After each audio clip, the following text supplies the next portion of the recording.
What's cracking about your play partner, host of the Motion Coach, your cousin Blair, aka Sir Winnie, and today's episode of Father Time with D'Amico, my brother, and Blair, myself. We have a very, very special guest, detailed homie when it comes to the culture of golf and fashion. He's blended the two seamlessly when it comes to tee up kicks with Chris, to tee up golf and all the merch that he's created there, to the brand newly announced today Birdie, Hoops and Birdies. Hoops and Birdies. Hoops and Birdies. That logo is fire. The logo is insane. Like all the words in the world. Father of the Year, dope ass man. Is the goat of all goats when it comes to the culture blending. My man Chris, what's going on with you, brother? What's up, beautiful people, man? Yo, brothers, I appreciate the accolades, man. I appreciate the intro. That was dope, man. Thank you. So we kind of have like an icebreaker situation when we. Okay. I don't know if you saw the episode today. Actually, yeah, you were watching it today. I did. Dude, I want to tell y'all, man, y'all about had me crying at work, man. Like that episode was very heavy, man.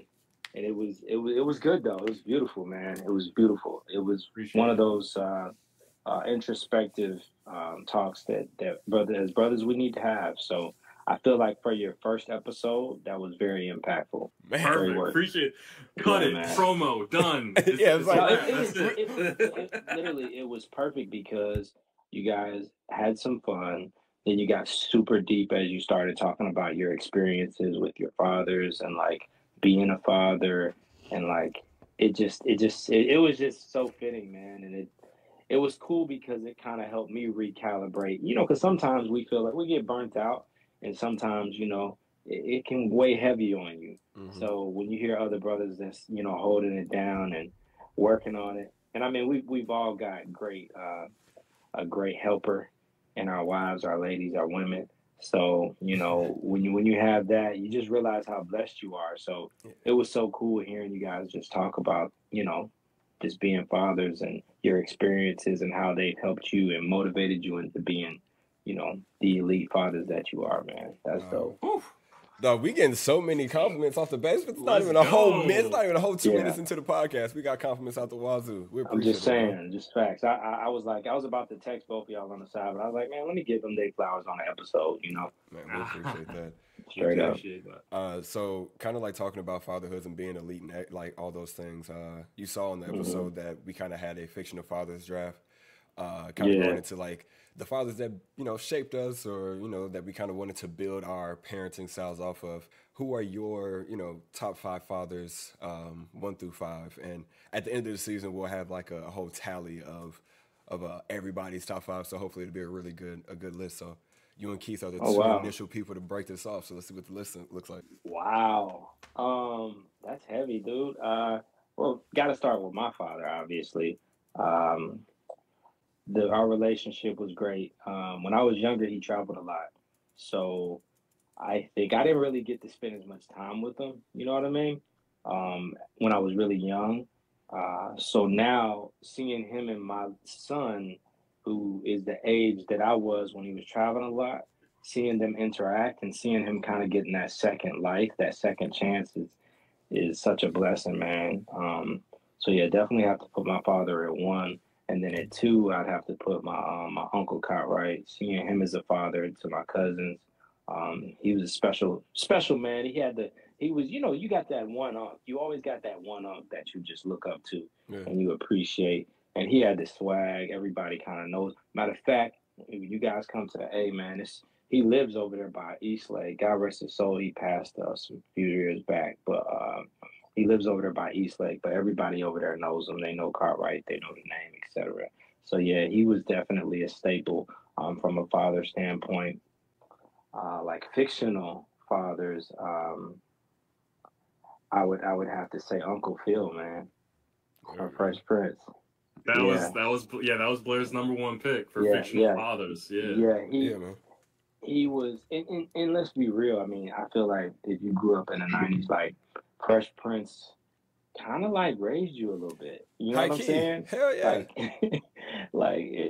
It's wild to even think that, but, especially all the different dynamics, especially as brothers, and just knowing how, each of us have our individual relationships with our father. And so when you have that, and then you have this version of a father that you're like, dang, like that's solid. You know what I'm saying? And you have that kind of basis. So I would definitely have to say Uncle Phil as a third. Oh man, we got we got two more. Sheesh. Yeah.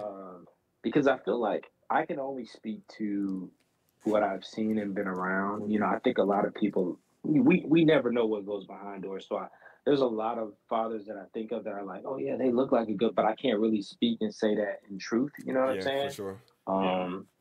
I would have to say, oh, my father-in-law.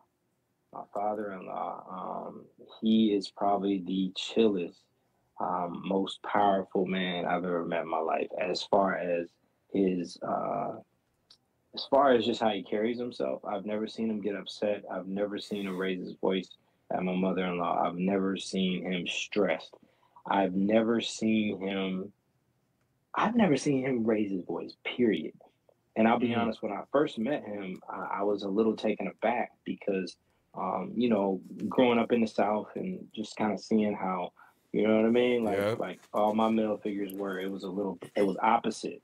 But I learned from him that, powerful, when you're powerful, men don't really need to raise their voice. It's more about, you know what I'm saying, the presence and keeping your cool. And, that I've grown a lot of respect for him, and he's taught me a lot just through him, just how he interacts with his children, with my wife, but more importantly, just how he leads the family, and he leads it with confidence and finesse. So that's definitely so yeah, Papa James, and I mean him and I have had some really what I would call tough conversations, and not in a negative way, but just like with him offering advice that I asked for, um, specifically regarding like, my wife and like How just do I handle handling certain How do I handle things. your daughter?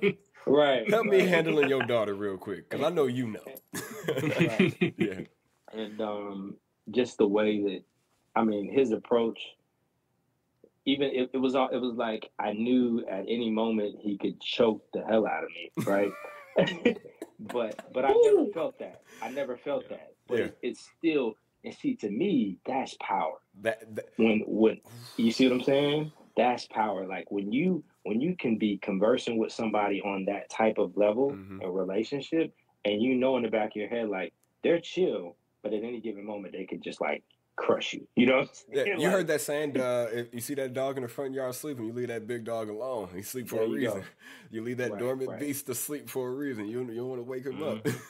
Right, right, right. And so yeah, it would have to be him. And then I'd say fifth, my pastor, man, Pastor Moses Anderson, um, at Communion House. Yeah, he's solid. He's solid. He actually did our marriage counseling. Him and his wife, Pastor Rosemary, beautiful people. But just seeing him as a father and seeing he always seems like he's in a great mood and he always has the energy for the children. So, I feel like that's what we all like aspire to be, right? Like I feel like moms kind of get drained because they have so much to carry like emotionally and mentally. And I feel like we do too. Let's not negate that. But I think we process things differently. Like when we see our daughters or sons doing something, we look at it from a logical standpoint usually, but we also see the emotions that are behind it, and we process it differently, which means we kind of either correct it or we work around it differently. So I think with that in hand, that kind of affects, the difference in what we kind of bring on from a mental, or I don't want to say burden, but from a mental aptitude aspect. Yeah, for sure. Yeah. So we'll follow up with that. So like you gave us like some really great answers of like your inspirational fathers. Like I think we actually just found like we could have like kind of found like a new little answer right there, and we found out a lot about I guess like your upbringing, and we're going to touch on that again. But this particular question is just about like fictional guys. I feel like Miko, he might have had that answer because of the presence of his uncle and his dad in his life. He might not have like for me, I looked at the TV and was like, that dude's Same. pretty dope. So Yeah. for you, because you had your dad so present in your life, your uncle so present in your life, you might not have looked at television or movies and been reaching for fatherly advice or feelings because you already had it. So that's like that's why I say like your answer is not negated. It just opens up another layer of questioning. But did you have fictional fathers that you ended up like seeing where you were like, this dude's pretty dope? Oh yeah. Like I said, Uncle Phil. Second to that, from a movie perspective, I know we're all Marvel fans, but I absolutely loved Tony Stark. I told you. In Avengers Endgame. That was dope. Yeah, yeah. He was. I mean, even though we only kind of got to see a glimpse, yeah, the way he interacted with his daughter is like that's like peak.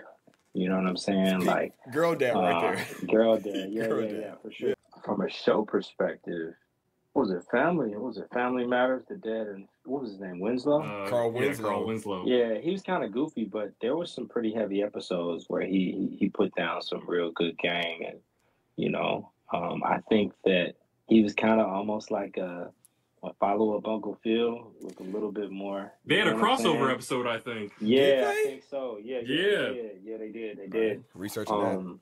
Yeah, right. Go Google that. Go YouTube that. So yeah, him and then Will Smith from Pursuit of Happiness, like Chris Gardner. Yeah. I mean, dude, that if you didn't tear up, like even. I saw that when I was not a dad, you know what I'm saying? And I was like, wow, that's heavy. That's heavy. I mean, if you ever need any, you know, a lot of people are visual people, and I think, you know, if you ever need any kind of recalibration, just go watch that movie. You want to come back to you know center. What I'm saying? Like, come back the movies you need. Yeah. Right. And then lastly, I liked this is a weird one. What was was it Step by Step? What was the name of the show that had the Olsen twins on it? Oh, Full House? Full House. Yeah. Why I say Step by Step? I like the father in there too. He was super. I feel like he was super Danny chill. Tanner. Like, he was super chill. He was always, you know what I'm saying? Like, and I understand it's TV, you know. But I just like that he seemed like he was always in a good mood around his kids. And I think that's important. Dude, I just forgot one big one. Like, wow. Denzel, what was the one about his son? Oh, no, John Q. Yes, that one. I don't know how I didn't say that. I was like, hold on, you missing one. But that was... Yo, Blair, we gonna have to, because of that mention, we gonna have to bring in the Denzel draft that we did. That we talked about. We talked about this. We've talked about this movie, but it wasn't a father thing. Oh, good setup, bro. Yeah. So what was deep is I remember an interview he did, and it talks about how in the movie Fences, the dad passes down certain things to the son, and he was just saying how, you know, you got to be a real father, and he was like talking about being a man, like the way that, and it had music behind it, and it just built so much emotion and you know, so much meaning to it, that I feel like anybody that is a father, even if you won your game, like, it's still good to hear. You know what I mean? Yeah, it's like you were just saying, it's like recalibration. I think I kind of remember the quote where it was, your actions as a man is how you raise your son as a father. Yes, that's real. So be wary of, you know what I'm saying, like, of what you do on a daily basis, because it can have detrimental effects, not just for your household, but for generations to come. And it's good to remind yourself of that, because again, we're all the mornings are really tough for me because my wife goes to work really early. So I've got both kids, got to get them dressed, got to brush teeth, and it's fun. But some days it can be a little stressful, especially when both of them are like, we don't want to get up, and it's the whole thing. So I have to remind myself of, you know, the way that I react to certain things is going to stick with them when they're faced against, you know, not necessarily an adversary, but, you know, times where they may get a little anxious, you know? All right, Chris, I'm a pivot a little bit because you had mentioned it at the beginning of the recording. Obviously, three Black fathers here talking about fatherhood. We are in Black History Month. We are literally making Black history by talking about fatherhood, because I can honestly say I can't imagine my dad sitting around with his friends who are also fathers talking about fatherhood other than like bragging about their kid or, man, this little knucklehead type stuff. They weren't talking about fatherhood. And a quote that always kind of stuck with me, especially in Black History Month, from Michael Eric Dyson: Blackness is not a birthright to be inherited and passed on, but a precious gift that must be opened time and time again to discover all of its value. With that quote, what do you do, especially during February Black History Month, to ensure that your children know their history and to be proud in that? Yeah, so, we don't, obviously the world tries to limit us to 1 month, but yeah, every month we're constantly talking about the different figures, and not just the Black community, but all the various nationality communities. But what we do like to do is, I would say at least once a week, because my daughter, she's learning a lot at school. And so when we start talking about the Bible, because she attends like a Christian academy. So when we start talking about the Bible, I explain that, where the Bible took place, or where they say it took place, there weren't any white people at that time. There were brown and Black people that look like me and you. And there's a good chance that Jesus looked just like us. And so, yeah. So, I mean, when you think of it like that, I mean, imagine, this is deep. This is deep.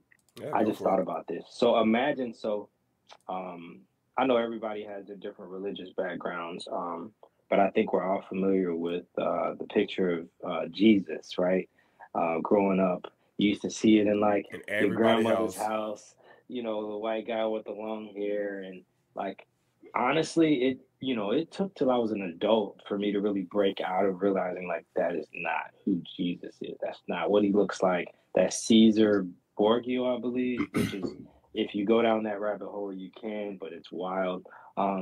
But yeah, I mean, even when we went to Paris, dude, we were in the museum, and there was a picture of Jesus, and the guy was like, it was a white guy. He was, he had his little accent, and he was like, he whispered in my ear, he was like, I know Jesus doesn't look like this.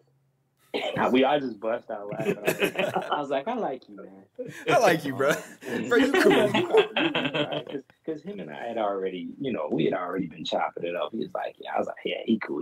He can come to the cookout. Yeah, but no, not to get off topic, but yeah, just in and of itself, kind of keeps her understanding, high figures out there, like male, female, figures that are Black that did major things. And that's not even, now, obviously, we talk about like for school, she's going to be Serena Williams because they're having like this little play.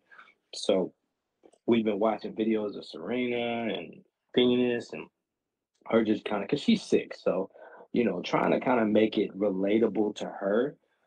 So yeah, that's what we really do. We just try to pinpoint, because I feel like we don't really watch a lot of TV, but I feel like naturally, just even with, if we're on our phones or if we're looking at something on YouTube, with technology now, it's so much easier to have those conversations and teach. Like everything just kind of flows. And if you're paying enough attention, you can grab it and make it a teachable moment. So I feel like that's what we try to do.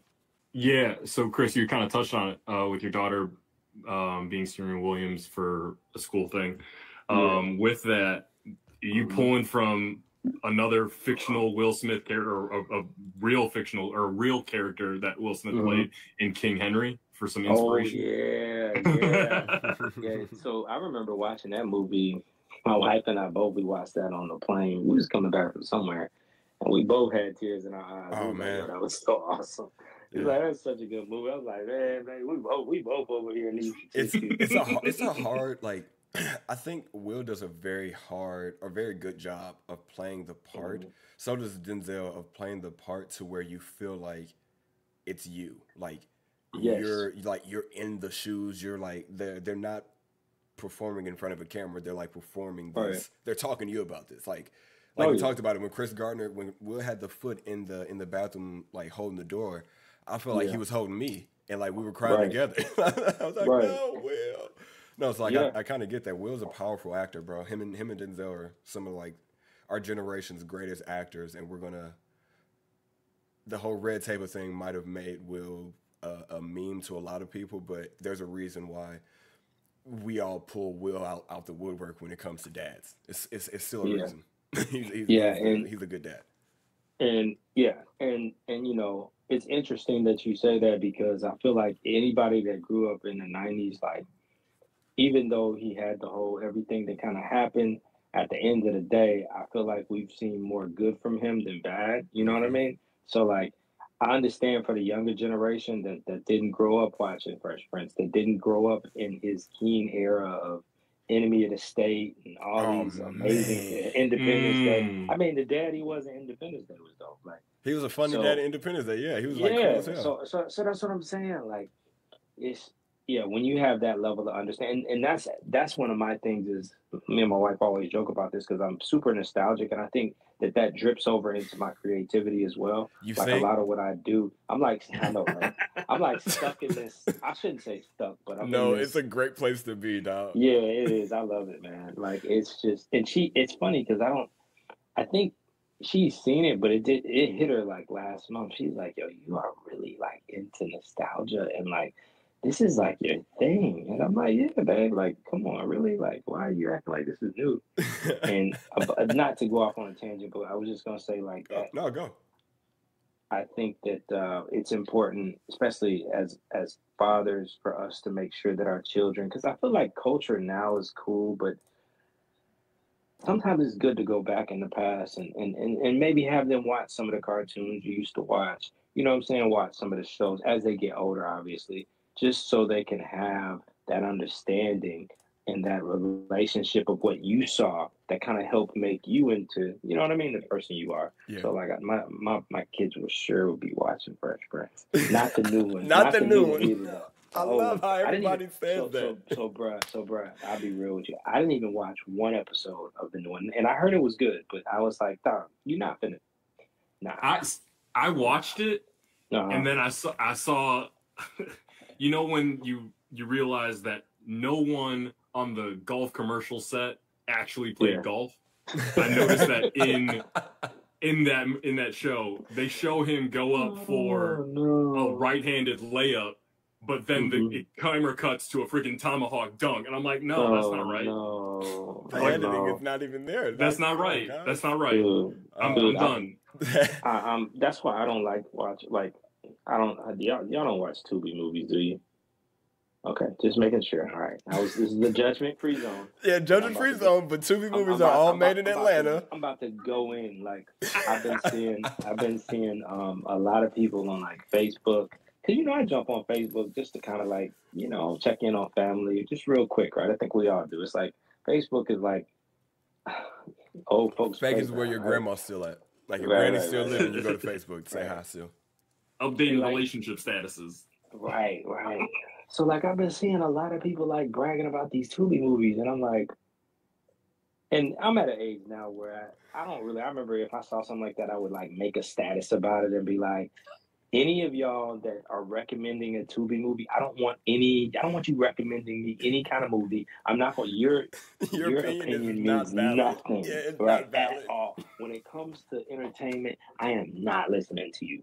So yeah, that's that goes without saying. He said, "Do y'all watch Tubi movies?" Okay, let me go in real quick. I love how you would have like spared our feelings if we did watch it.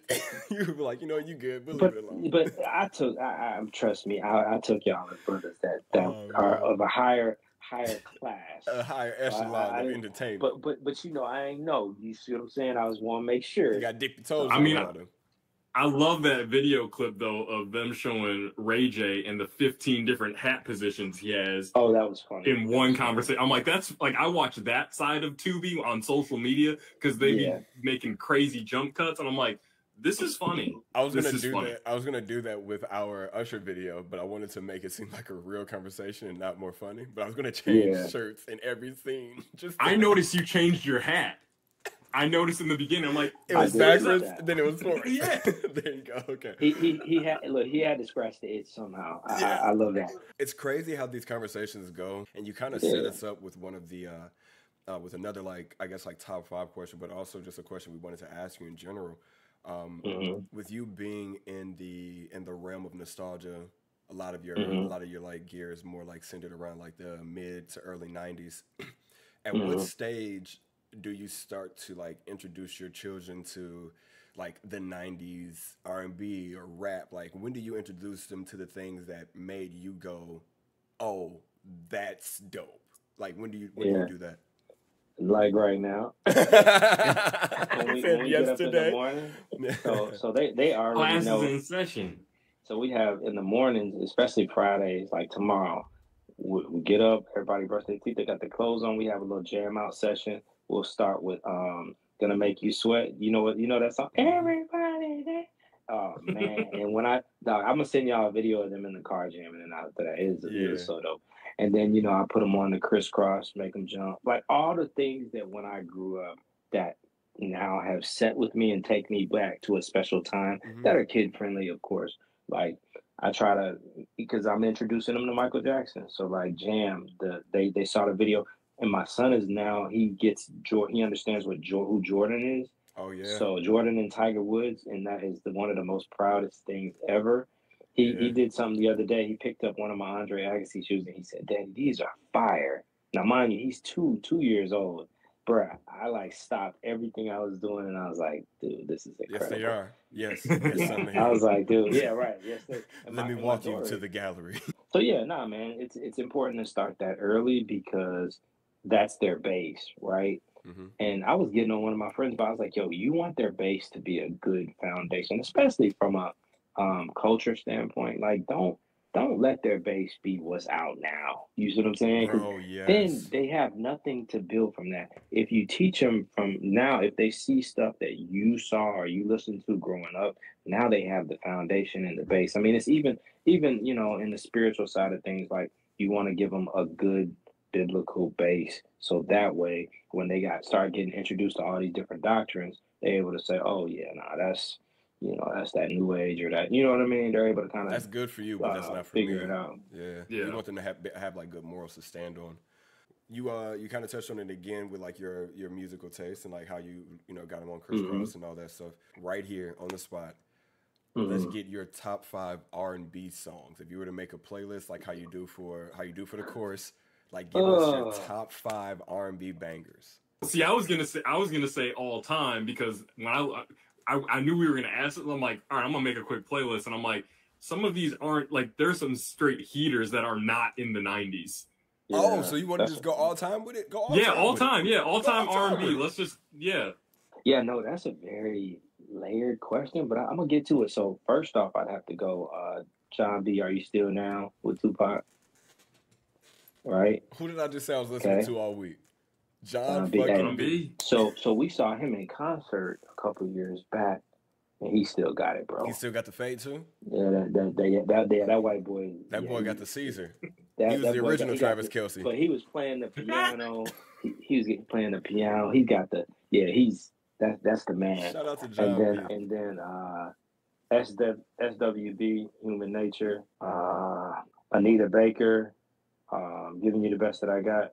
Like, that's one of my favorite tracks. Sade, Nothing Can Come Between Us. I mean, Sade, it's hard to pick. Sade. Yeah, pick one. Yeah. Can't pigeonhole her.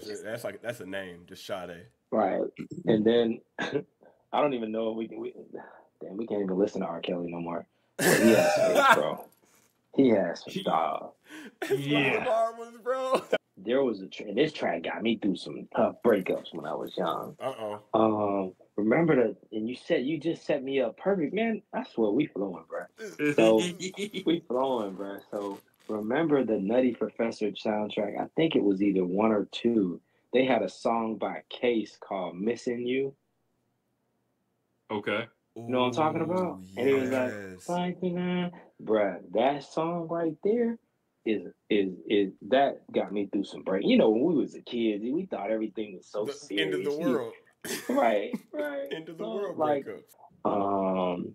and then I feel like giving me 5 is so unfair.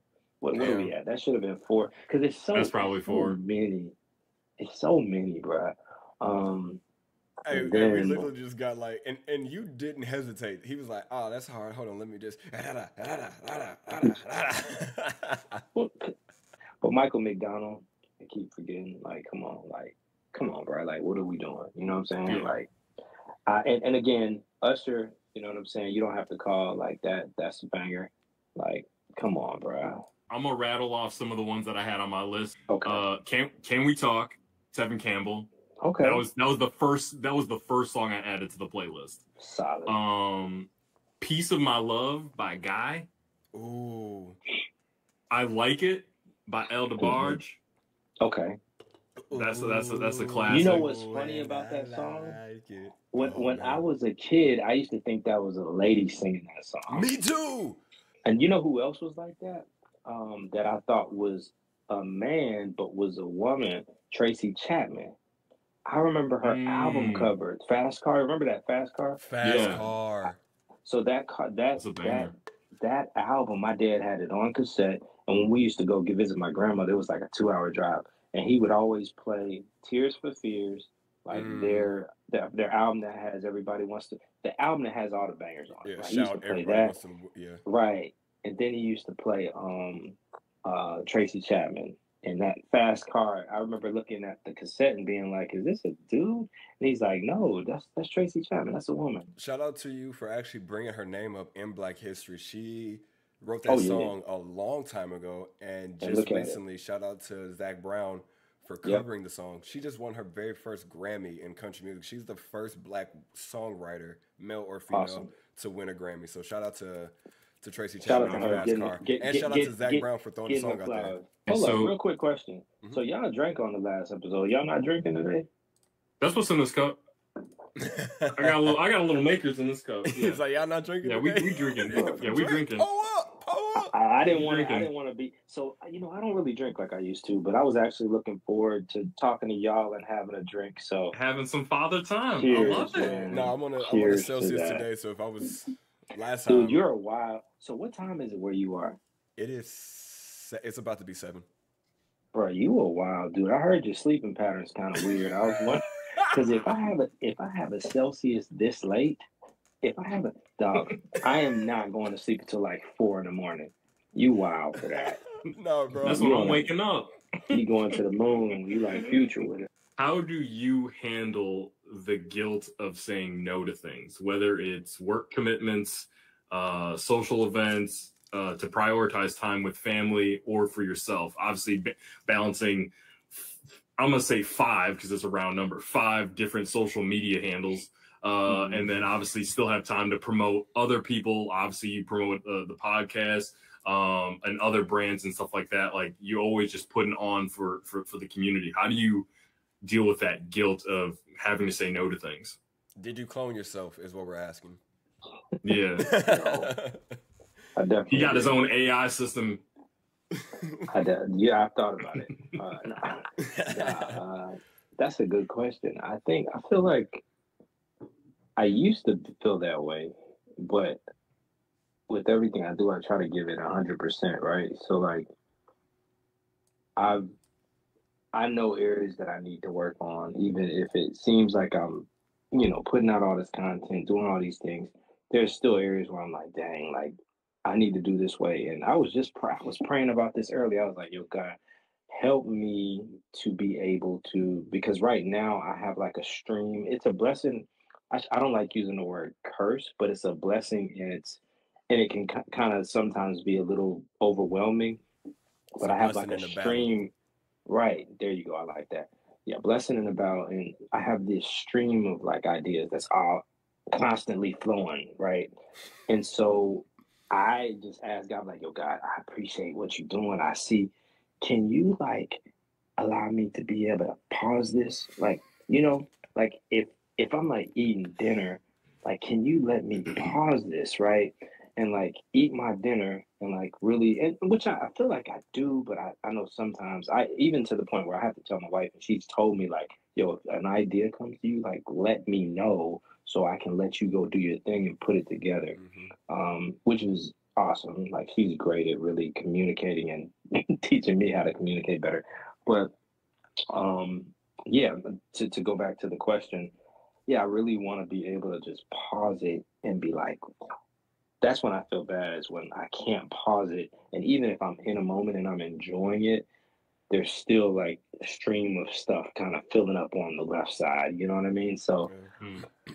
I think we're dealing with that, like, because the last couple months, I've been just rolling, man, and to the Yeah. point where my wife had her friend come over and they had like a sleepover with the kids, and she was like, "Yo, you go do what you want to go do. If you want to go to the bar, cool. If you want to do whatever." And I'm like, "Yo, I just want to go to the range, have a couple beers, hit like 140 balls, like just Mm-hmm. vibe out." So like last Friday, I did that and it felt amazing. There you go, And I was Dad. like, because the weather's been crappy. I mean, we've had a couple days where, excuse me, where it's been really good, but they've been on days when I'm working. Mm-hmm. So I haven't golfed all year. I know it's only been a month and a half, but it feels like a long time. I don't feel But bad for you. Me either. I It's feel been yeah, snowing up here. I don't feel bad for you at all. Chicago, yeah, I don't feel bad for you. There's no Top Golf in Eugene either, so I don't feel bad for either one of you. At least one of you, like both y'all can go to the Top Golf, but I have to Oh, drive we two. got 5 iron now. I got to drive 2.5 hours to get That's to any huge. indoor golf place. 2.5 hours. For Yeah, there's nothing in Eugene. I hate living here sometimes. real. That That hurts, sounds like man. a business opportunity to me. So that's so funny because yeah, that moment I felt so good. I was like, yo, this is what my life used to be like. You know what I mean? And I didn't in that one moment I didn't feel sorry. I didn't feel like I was missing out because it was like well deserved. You know what I mean? So Yeah. I think because that's kind of what we were doing before when the weather permitted. I was golfing like every other weekend, and then in between those weekends, my wife, we spend time together. But if she want to go do her thing or hang out with her homegirl, she could do it. So like having that plan of how you want to allow each other to get your time together or your time apart, like you have to be super strategic and intentional with it. And I'm glad that we've been able to, kind of work that in a way where we both kind of get that break when we need it. Because Mm-hmm. I didn't even realize I needed that, man. I was No, like, yeah. yo, I got there, I think, and luckily the range didn't close for 10, but I got there at like, I think I got there at like 8 o'clock, Yeah. and I left at like 9:45, and I was like, I'm about to shut this place down. I was like, this feels incredible. Hey, I I'm had closing clubs down now, baby. died. I'm I'm back to the like, old me, dog. and I will shout out to my golf spot, but I won the new irons, so I had gotten them and I wasn't able Yeah. to hit them. So I was able to hit the irons and hit the wedges. Shout out to my guy over at my guy Heath over at Cleveland Golf hooking me up with the wedges. So yeah, man, that was solid, and I didn't feel any guilt because I feel like I put in the time, and you know, for me to be the best version of myself, I have to pull away sometimes. Yeah, so speaking of that, when you kind of like when you do for yourself sneaking away or like setting that strategic time, being intentional with your time to set it for yourself, like what is it that kind of like makes you feel fulfilled outside of the role of just being dad and Chris the content creator? Yeah, fulfillment for me comes from purpose and comes from organization, right? So, yeah, my wife came up with the brilliant idea for us to have a family calendar.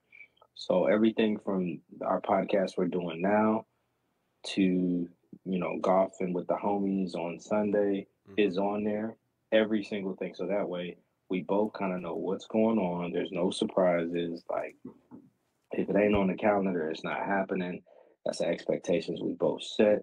So that's really helped us with you know, feeling like we're intentional about our time together and then spending our time, our time with ourselves. You know what I mean? So like that's been very pivotal in ensuring that we're able to do things the way that, we prefer for one another.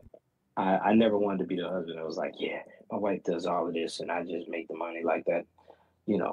That's not my thing. I always wanted to help because that's what I saw my dad do. I saw him do Yeah. things around the house as well. So yeah, man, just kind of understanding that and looking at it, trying to always grade myself based on not what I see her doing, but what I'm doing to lead as the man of the house. Chris, I wanna give you your flowers, because you really were part of the inspiration behind this whole podcast. A couple of conversations I've had with you, talking about how do you balance fatherhood. You kind of touch on it with talking about your wife and how she's helped you communicate. You've helped me do the same with my wife. Once I knew you were doing that with your wife, setting specific time of like doing this podcast or going to play golf, or for me, like working out or whatever have you, like that's a signal for my wife to be like, all right, I'm altering my schedule to make sure you can do this so that you can have that time to decompress or do what you got to do. So I want to thank you for that gem that you gave me, not on this podcast, but that was like really the driving force on making it okay for me to be like, yo, Kate, I want to do this. Can you maybe alter your gym schedule so I can pursue this? So I want to thank you for that little bit of a gem that you gave to me. No problem, but man. Yeah, I really do appreciate that. Kind of the theme of this episode, you kind of touch on it. You're very busy. You stretch in a million different places. So this video, like, we want to know, like, yeah, how you showing your kids the hard work that you put in. Like, they don't see you at the office. They may not see you right now. Like, how do you show them the value of hard work? And then we'll kind of talk about this Kobe video. Your kids can't see how hard you work. You go to the office, I come to the studio, they don't really see the effort, right? So how can we teach our children what it means to work hard? Well, you do it through training, right? So when I get up in the morning, my daughter goes with me. 4 a.m.? 4 a.m. My 15-year-old goes with me. She goes with me before school, and it becomes a daddy-daughter thing. That's cool. She just got a permit, right? So she drives in the morning. It becomes a cool thing, right? But through that process, she understands the value of hard work and things taking time. And the same thing with my 12-year-old, right? She practices every day, right? And so it's through those behaviors is where I find the motivation to do it. Yeah, that was good. That was good. Yeah, I totally agree. So, like I said, I work from home some days, and some days I go into the office. So they definitely see me work from that standpoint. But even deeper than that, with the content and the brand, when I go to pick up a lot of our items that we sell, they come with me. And a lot of times they'll sit there and they'll help me package stuff too. So a lot of the packages that people get, they're putting the little thank you card in there, and they love it, and they understand what we're doing and what we're building. So I agree with Kobe, wholeheartedly, man. That's a part of it, is just letting them be in the process, and then also using that as time, like daddy daughter time, daddy son time. Like sometimes it'll just be my son and I will go to the shop, and he's at the age now he'll bring his little tractor truck or whatever with him, and he'll be playing, but he'll also say, Daddy, can I help you? And so I'll let him like put the shirt in the mailers and put the labels on. So like, yes, really just letting them be a part of the work. And that's the beautiful thing about this young age, is that they want to soak in. So everybody always talks about children soaking up what's around them, but people don't realize that can work one of two ways. It can work in a negative aspect, and it can work in a positive aspect. Yeah. But naturally inclined, children want the positive aspect. So we have to focus in on that and try to, let the negative be by itself. So anytime, because children will literally say, can I help you? You know what I mean? Like, you have grown people that can't even do that. So like, this is the time to really lock in on that and let them know that especially when it comes to a family and, daddy and helping mommy, that this is what we do as a family. And that helps them to understand, just how to help one another, but also it helps build a good work ethic as well. So, yeah, man, just having them a part of the process. Was your dad's work ethic a positive light to you? And do you see that being a positive path down for your children while being able to work from home, but also have secondary income? That's real. That's a good question. I think initially, as a child, I probably saw it negatively, but not in a way like my daddy doesn't love me, but just like, dang, I miss hanging with my dad. You know what I'm saying? But my dad did it in a way where he was like, all right, I'm heading out. I'll be back at the end of the week. I need you to hold it down. So that really instilled in me kind of like what it means to be a leader and kind of be the head of the household, you Mm-hmm. know? And that did give me a lot of confidence because I'm like, dang, my dad's leaving. He's leaving the keys of the house to me. Like, not physically, but like, hey, you got to, man, take care of your mom. You know what I mean? And I think that was super important. I think the only thing that was negative for me is that I just didn't get that time, you know? And so, yeah, from that standpoint, yes. But from a positive standpoint, is it allowed me as I got older and became a father to be, or not even before I became a father, to be like, yo, I never want my kids feeling like, dang, my dad ain't never here. You know what I mean? Or like, dang, we miss daddy, you know? So from a positive standpoint, I was able to kind of see that and say, and I think we all can kind of say that in our own individual way, depending on how we grew up. Is like, oh yeah, I saw this, and I never wanted my children to feel this way. You know what I mean? And so I think that is, in a way, it may come across initially negative, but it's positive because that is a lighting for, a pushing force to make us want to be better and do better. And so, with the other portion of that question, you were saying, did that make me want to actually even hustle more? Or did it affect how I hustled? And yeah, it did, because I was like, dang, how dope would it have been? Nah, I know I was in school and stuff, but how dope would it have been like my dad to just bring me on the trip, or just bring all of us on the trip, and me Yeah. seeing, you know, that would have been awesome. Which he did sometimes, actually. And I think those times I really remembered the most because, I saw him leaving out dressed to the T, you know what I mean? Like clean, What your and dad then do? come back. So he worked for Cox Communications. He was a project manager. So yeah, Okay. he did that. And what was wild is he's like the ideal example of how people work their way up through a company. Now this is back when you could do that. Now the way things are structured, they're structured in a way to keep you at a certain level, right? Mm-hmm. Depending on where you work. But he started off in the mailroom, worked his way up, and became project manager. Big time. So yeah, that honestly, that's so cool to hear that now, but that rarely happens anymore. Chris, I wanna bring it back to you had mentioned it a little earlier how um your son picked up a pair of Andre Agassi, said, "Yo, this is fire," and then Mm-hmm. obviously you hit at your daughter not really being about that.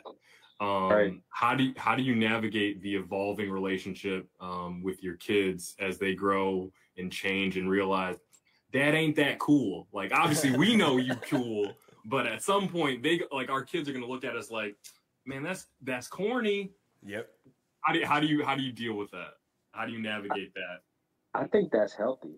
I think that is a healthy, because like, think about it. Like, obviously, I'm not of really the notion that you should be a friend to your kids. Like, no, you're a parent first, right? Mm-hmm. Your kids should be comfortable around you, and I think as they grow and as they mature and as they become an adult, then you can maybe have more of a friendlier relationship.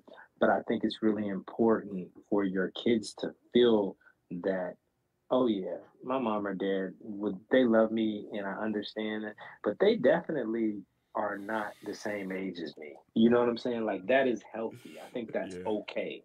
Uh, it's actually kind of funny because a lot of my friends, we've had to have some really good conversations about, like, okay, dude, like, yeah, it was cute when she was, you know what I'm saying, listening to Little Baby, like when she was young, but like, bruh, she's older. Like, you got to figure something out, especially that, especially when we're talking about, like, at 1 or 2, they don't really know what's going on. But like, bruh, 4 or 5, like, it starts to stick.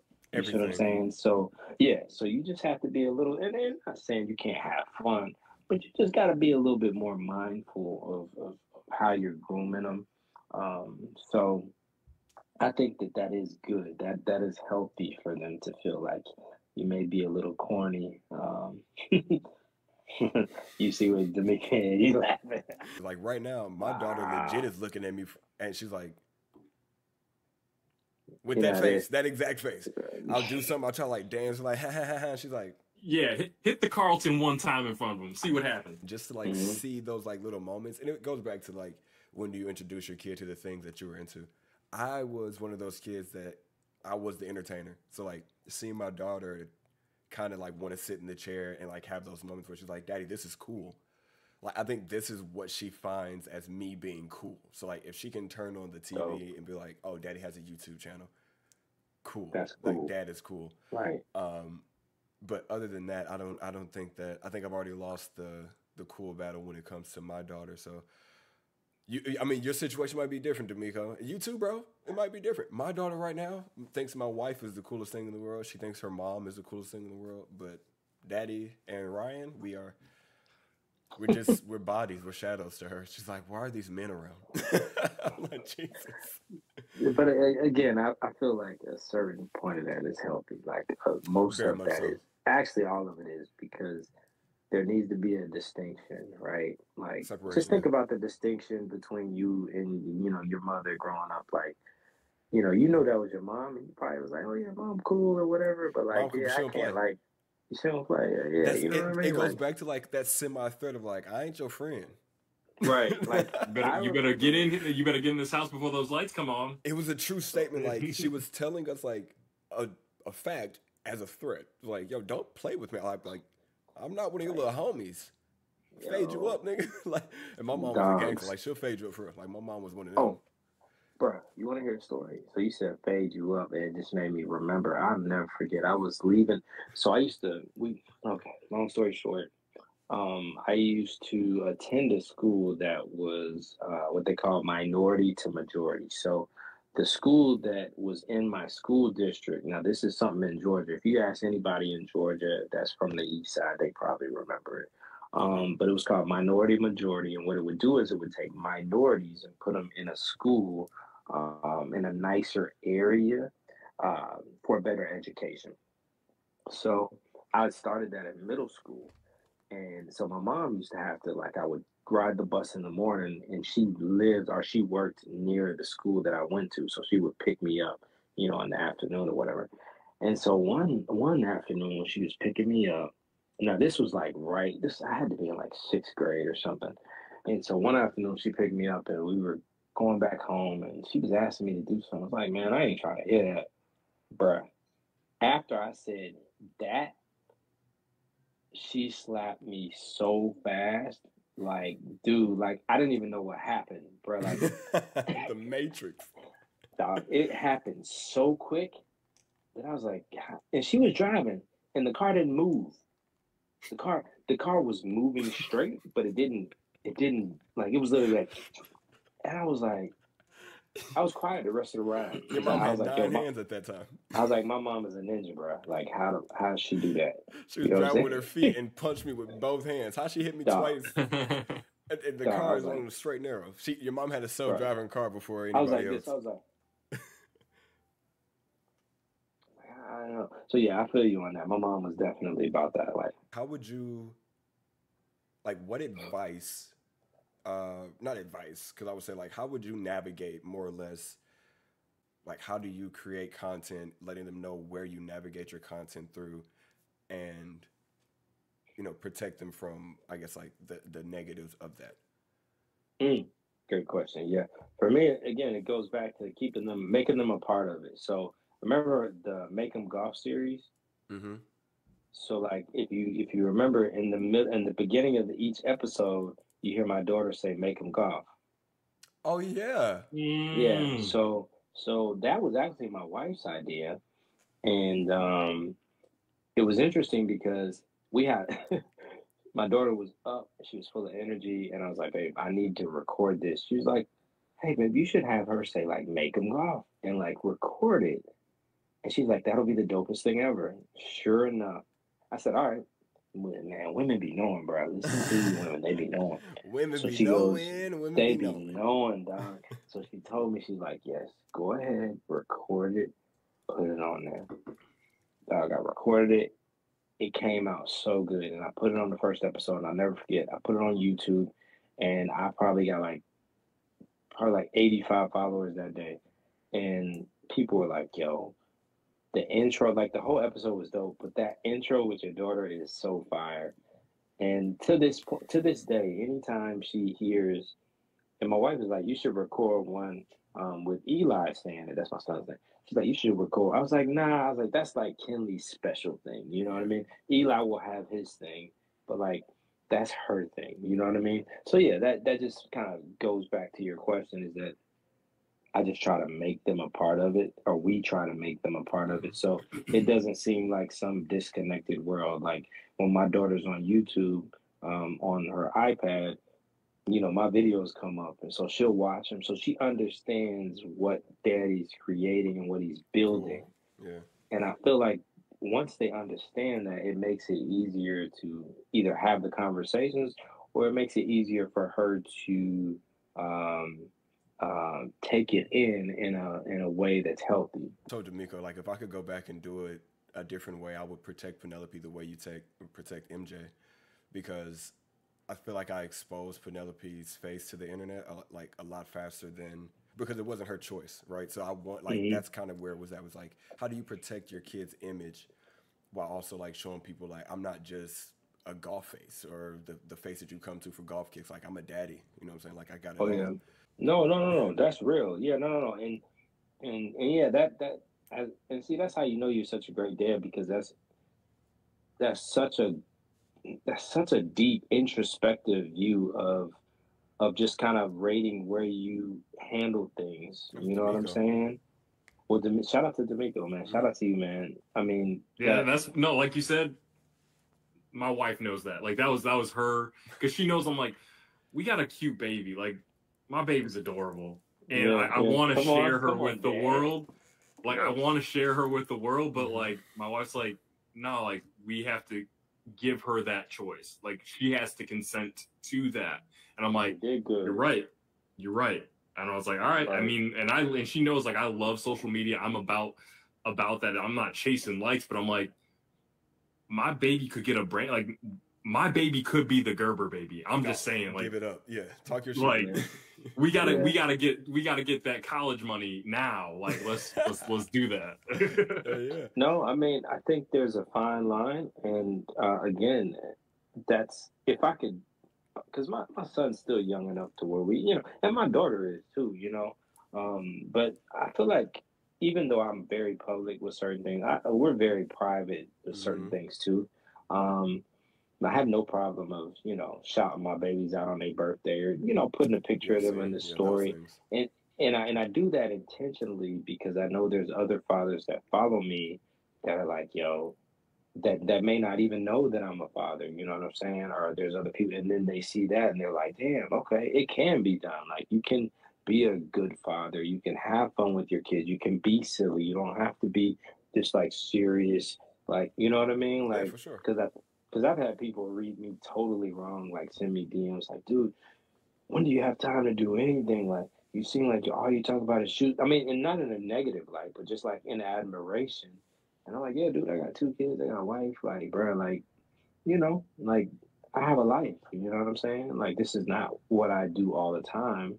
And sometimes I even kind of guilt trip myself because I feel like I don't do enough content, right? But I think as I've gotten older, I've started to be like, yo, life is life, and so like the content will just get done what it'll get done. Shout out to my boy and D'Amico. You know, I don't know if Blair knows him, but you know Michael Kim, Kim, Kim. So he was really instrumental. He's a great father too. Dang, I should have listed him. He's a great father too. But he was really instrumental early on when I started the page. I would have these like really good pep talks with him, and he would just be like, he's like the friend that always humbles you. He's like, yeah, dude, you did this and that was dope. He's like, but you could have like do this, and not in a negative way, but like just, you know what I'm saying, recommend it. And he was just I was telling him like, dude, I feel like I gotta get this out first. He's like, man, for lack of a better way of putting it, he was like, man, fuck them people, man. Yeah. Take care of your family. They gonna be there. Get the content out when you get it out and keep it moving, you know? And I was like, dang, I was like, that's real. And so, you know, not that I roll around saying people, but it's just it's like focus on what's important, number one. Yeah. And then, you know, because I mean, there's been times where just that I've gotten pictures of a shoe that doesn't drop for like 6 months early, and I'm in the middle of dinner or out with my wife, and it's like, damn, do I post this right now, or do I enjoy the moment and just post later? Right now, it's like I enjoy the moment and post later. It'll be okay. You know what I mean? Dan Lanning said something in the barbershop once, and he was like, "Live life with and for the people that matter."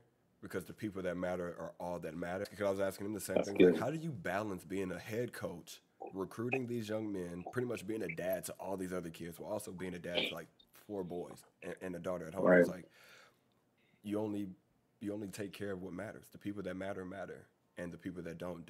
And when you're available to the people when you make yourself easily accessible to the people that don't matter, it gives them it emboldens their opinion, and you forget what home base feels like. So he was like, just that's a word. And he was like, bro, Dan got some gems. I can see why he's a good recruiter. That's what I was telling Roger. I was because Roger, he's very excited about being a father, and he's such a solid dude, man. He's just, people don't realize what all he does, man. Like, I kind of got to see a glimpse of that when he came to ATL for a Doers event. And I didn't realize how instrumental his fiance is in kind of like helping him shoot content and stuff. And I was like, yo, this dude is like really a genius. Like, he's low key. And I mean, his fiance is very talented, just has an eye. They're just such a great team. And it made me appreciate what he does on a whole nother level, because people don't really get to see, like, when you talk to him, he's very personable. He's very, it makes you understand how he was able to get where he is, because he's a good dude, but he's also super talented and super smart. Yeah. So I told him, I was like, yo, you're going to kill this dad stuff. You're going to be amazing, man. I'm so happy for you, you know? Yeah, shout out Roger, shout out Tori as his fiance. Like, Tori, they killed it.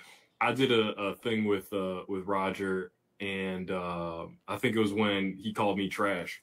For the Callaway joint. And he shot that whole video, and I'd never seen someone create content that way. That he had a script in mind, he had the shots in mind. Like, when the content I create, I'm just running and gunning it. Like, it's just whatever feels right in the moment. To see him plan it out, all while his camera battery was at less than 10%. And I'm like, there's no way you're finishing this without this camera dying on you. And he got everything and then some. And I was like you said, Chris, the guy is a genius. Like, to see the mind at work, and then to see Tori right there helping, like, building that, I think he's going to be a great dad. That actually is a perfect segue into this final wrap up. Chris, we're going to give you 60 seconds on the clock. What is one piece of advice that you would give a father at, like, that day one, like where Roger is? Like, he's not even there yet. Like, what would you give him day one type advice? Slow down and enjoy every moment. In times when you feel like things aren't moving fast enough, that's God's way of telling you need to sit and enjoy this, because there's going to come a time when you miss it. So that's what he's really been working on me with that. It's been like, yo, especially, like I said, in the mornings, sometimes they can be tough. And so, again, it's about being intentional. You know what I'm saying? If I need to wake up an extra 45 minutes to ensure that the morning goes smooth enough to where I can really spend time with my kids and soak in that time and really set their morning up for success, even if they're grouchy, like putting them in a situation where okay, you grouchy, but you still gonna have a great day because daddy woke up in enough time to give you your time to like lay in bed, maybe watch little cartoons, you know what I'm saying? Like, because those are the memories that they're gonna hold on to. Like, they're gonna remember, like, dang, like, daddy always got us to school on time, but we always were able to wake up a little early, or we woke up and we still had time to kind of lay in bed and watch cartoons and play a little bit. We ate, he got us dressed, you see what I'm saying? Like, Yeah. so it's just like slowing things down and just really living in the moment is so important as a father. And I think when you do that, it makes you appreciate each moment even better, and it allows your children to love you in a different way. So yeah, that's what I would definitely say. Goes Perfect. back to the '90s stuff. Reminds me of the song "Slow Down" by Joe. Slow down. Oh, I just wanna oh, get to know oh, you, wow, but don't dang. turn around. Oh, Oh, you Bobby talking about Bobby Valentino. V? That's it, Bobby Bobby V. Yeah, Valentino, not Bobby Joe. Yeah. V. Bobby Valentino. Yeah. Yeah, my fault, my No, fault. I Joe. got Joe a is, I funny want to story. know. I got Yeah. a funny story about Bobby Valentino. So he was good friends with a cousin of mine, my cousin D Huddy.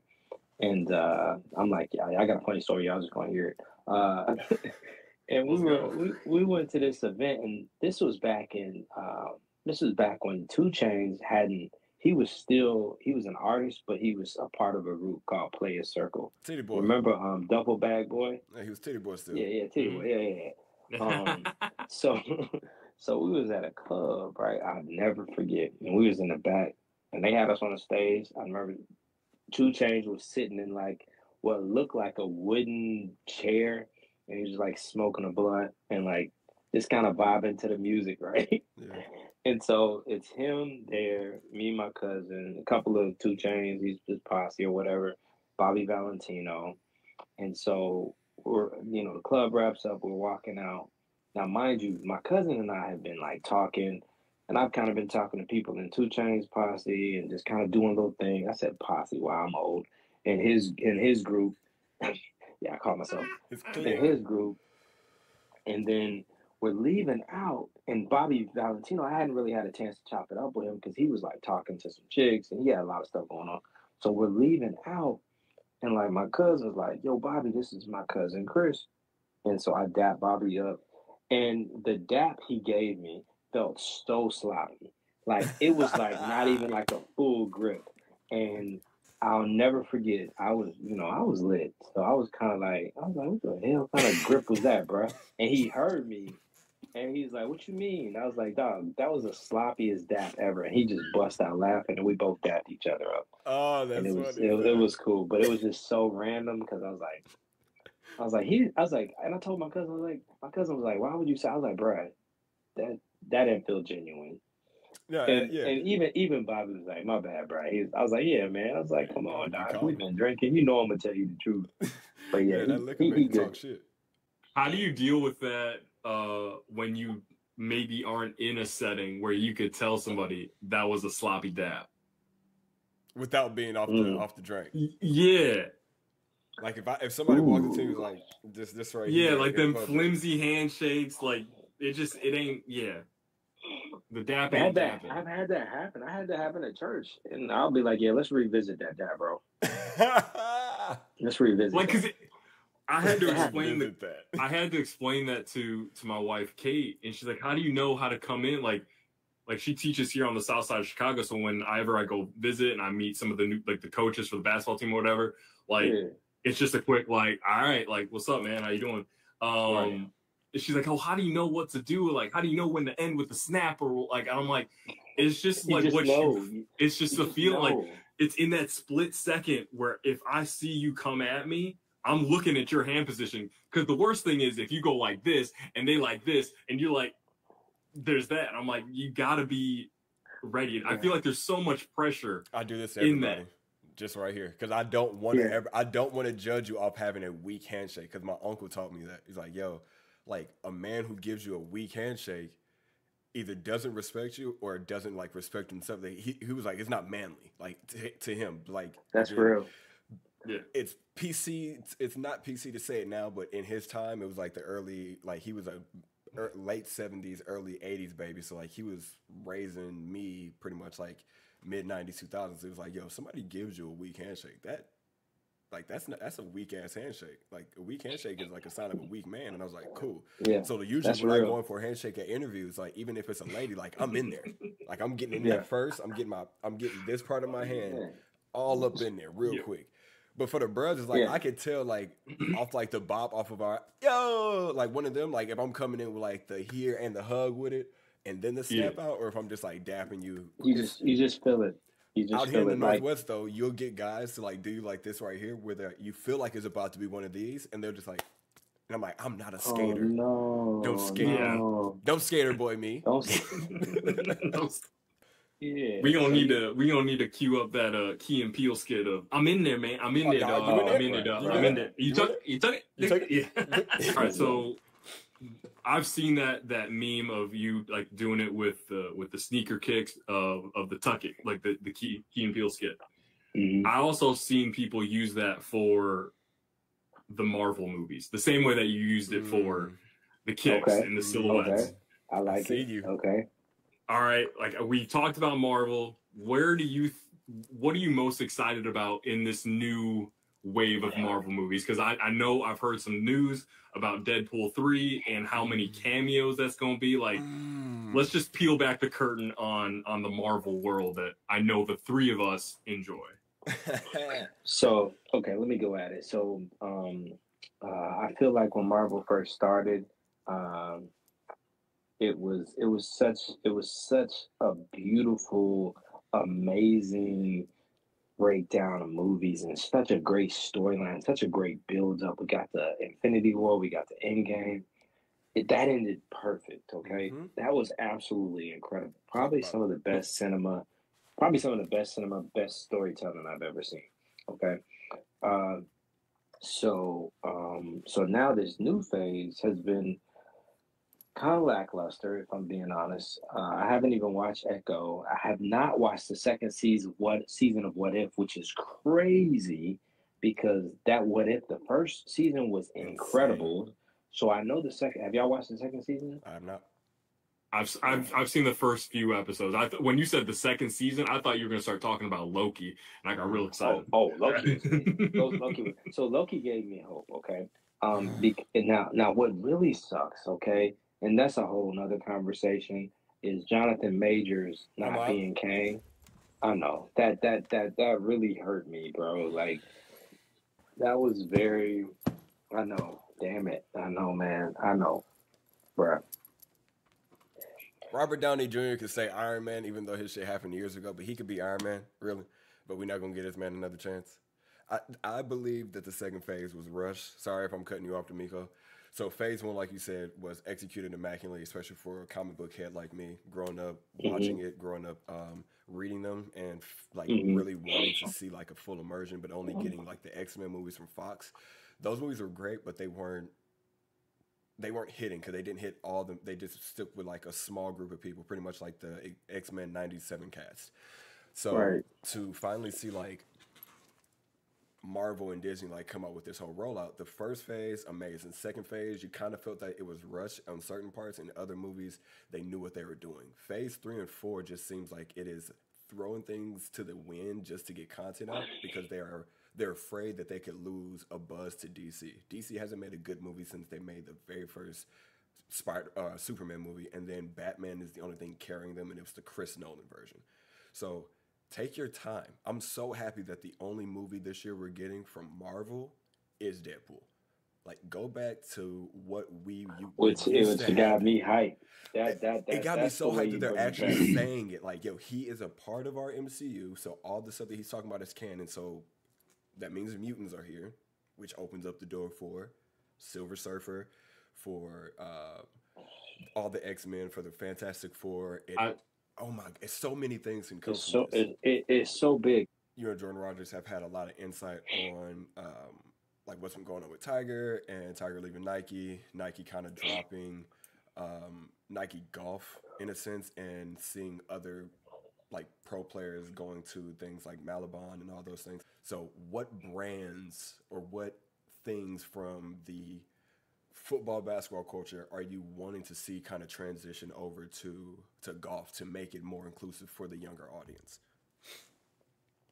That's good. Were you talking about my boy Raven over at Golf Projects that was Was going he in like on kind of like Phil? a light skinned dude? Like, or yeah, Yeah, yeah, yeah. yeah, It yeah. wasn't He even was a bad going thing, but in. it made sense because what he said made sense. Like those shoes were snakeskin pattern. You could have put those shoes on any Yeah, player on the course, and it yeah, would have been nice. Like it yeah, made sense. yeah. It makes sense in basketball when the shoe surgeon does something because it fits that player. It makes For sense golf. when you do it for football because it fits that player. Yeah. Like how can we have that same characteristics in golf even though the PGA Tour is a little more strict? You could do it in live, but the PGA Tour is strict on it. How can we Yeah. how can we You have work to within give the rules at the PGA is so what I'm that trying to say. so no disrespect to Shoe Surgeon, he's an OG, but you have to actually give a shit about golf, right? Like you, no, this is real, and I Straight mean, up, yeah. yeah, you have to actually care about the sport. I mean, somebody can ask you like, "Hey, I have the like." Let me preface too, because I think the Travis Scott shoes like that is dope.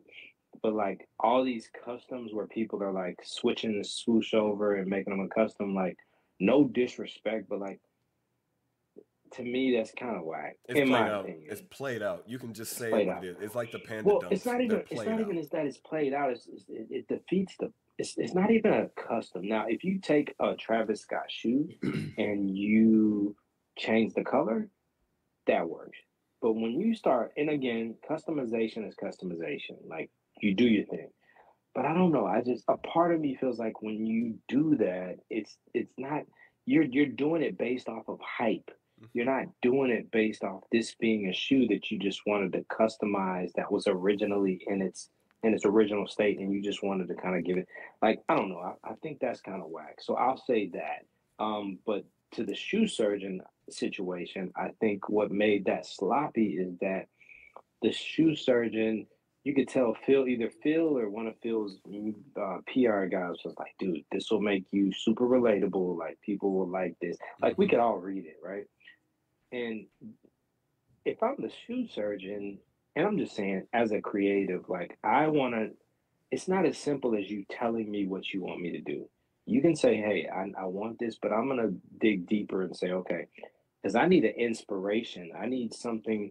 I need to know how Phil plays golf. I need to know his approach. I need to know what he loves about the game, what he doesn't like. That helps me understand what I'm doing here. Hmm. Because if I don't understand what I'm doing here, then I'm going to make something that's completely irrelevant to the culture, and people will not appreciate it. Hence the shoes he made for Phil. The ball. So, and and and yeah, I can go off on a whole tangent on that.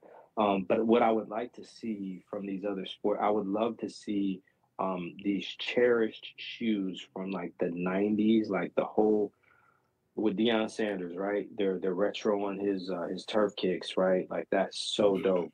I would love to see every time we do some kind of retro, like they're doing the Agassiz, they're doing the Deion Sanders turfs.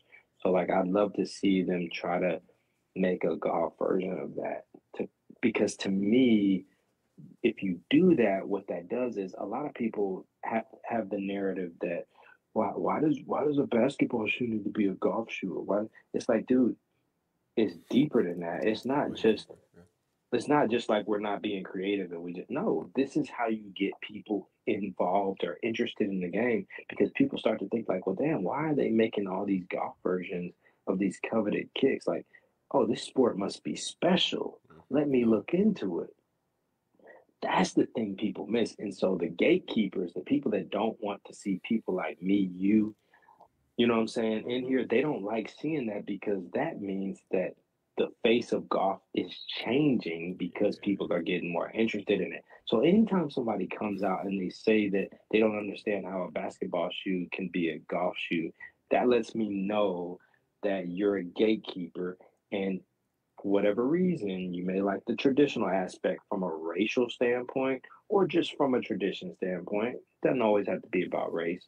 But either way, it's like, dude, if you're coming across that way, you want things to remain the same, which is not good. And Hmm. it's not about growth. And so as I've gotten older, I can see through BS. And I've seen a lot of people say things in a way that makes them come off as, oh, I'm just a purist and all that. That's cool, But on the undertone, you don't want change. And when you don't want change, it looks like you want to stay stuck in a certain place and you want other people to remain plugged out of that place. So I just need people to be a little bit more real with how they feel. Like if you just don't want shit to change, just say that. Don't try to be inclusive and say I want people to be in the game, but I also don't want like bruh, don't make it about that. Yeah. I'm sorry. I've been wanting to say that for a while. No, you're good. I'm glad But you yeah, got it off. straight Talk up. that talk. To grow the game is not just like to get black people to play, you know, make them like basketball shoes or wear jerseys on the course. But in order to like make us feel like it's not like we aren't being like banished from it or like looked at different, like don't look down on me for wearing a pair of Allen Iverson with spikes on the bottom. Because like Come these on. I just like the way these feel in general. I would wear these all day if I could, so I will on the course as well. I'm here for 4 hours walking. I'm not about to have a bad foot, bad back game. So that's just where I'm at with it. So I 100% agree. I would like to see them being PGA allow more creativity when it comes to style. Let me wear a hoodie. Let me wear a beanie. Let me rock some shorts. You know, things like that's what I would like to see. But I also understand that their image is what it is. Goofy as it is, you know, try it out. I guess we'll see more change in the TGL because it's like PG adjacent, so they can try more over there. So I'll say this: with the Live Golf merger happening, it'll take longer, but yeah, we're gonna see a whole new PGA in the next 5 or 6 years. Oh, for sure, they're gonna have to keep up with the Joneses. Even the people that don't want to see things change, they don't understand what's really going on. This is like that pivotal moment in basketball when black folks were allowed to play, Then and we that started NBA seeing merger. right, and we started seeing a change in how the game flowed. Mm-hmm. That's what's happening right now in golf. Mm. And so it's a very special moment. So it's going to be interesting to see how with and again, I think variety is important. Now, the PGA Tour can do one or two things. One is they can adapt this mold of we're for everybody. Let's make this work.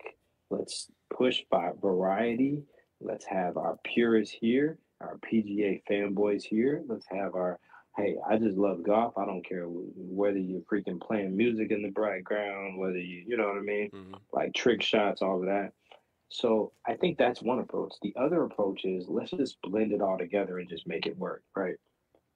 Now, knowing the powers that be and what we're working with, it'll probably be the first portion, right? But either way, I still think it'll be positive for the game. And you know, not to go off on a tangent, but I think them going, the PGA invested so much money into who is that? Eastside Golf. They invested like $5 million into Eastside Golf. That says a lot. Like Oh, wow. that says a lot because Yeah. one thing, and D'Amico, I know we're talking about them. They got you straight, right? They took care of you, bro. Yeah, Got it you. wasn't Got what I you. wanted out of it, but it gave me enough to move on to the next chapter of whatever. Like I wish them the best. Will I ever work with them? Probably not, but I wish them the best. All the success that they're getting, it's well deserved. Yeah. So say Yeah, 'cause your piece. I mean, what they're doing is they're doing something great for the culture. Like Yeah. if Yes. if you're black and you're just getting into golf and you're only trying to stick to supporting black golf businesses while also like getting into the PGA vibe, you're gonna look at them because they're gonna be in your face because the PGA just gave them that bag. So they're gonna be Yep. one of the ones that's in your pipeline where you'll see them no matter what. It is what it is. It's being happy for black people, but understanding like we all don't have to. I don't have to like you in order to support you. Come So on. it's free. That's real. Yeah. So what I'll say is like I believe I got into that because I was saying they invested so much money into our PGA invested so much money into them, which is major, right?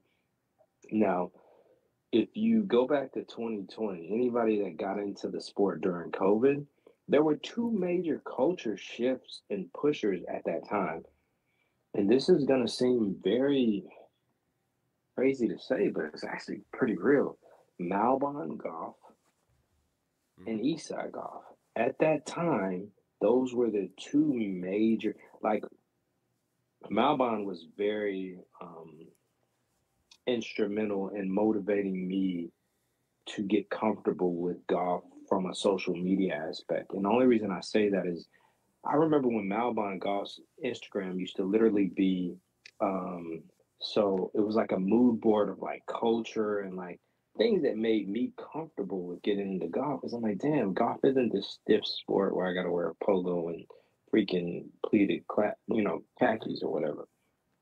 So like once I saw that, I was like, damn, there's opportunity here. And so obviously I shared my love with golf kicks and you know what I mean, like blending the two.